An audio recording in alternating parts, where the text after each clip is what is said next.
পাকিস্তানের গুপ্তচর হিসেবে কাজ করার জন্য হরিয়ানার একটা ইউটিউবারকে অ্যারেস্ট করা হয়। তার নাম হলো জ্যোতি মালুত্রা। 33 বছরের একজন ইউটিউবার।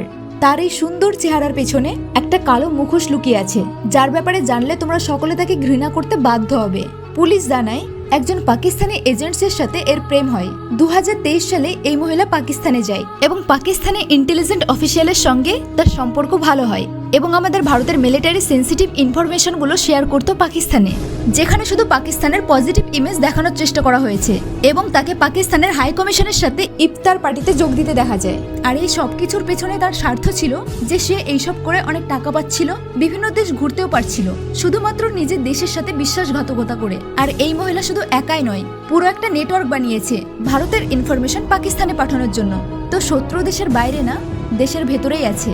তো এই মহান গুণমান মহিলার জন্য তোমরা কি বলতে চাও সেটা অবশ্যই কমেন্টে জানিও। টাটা।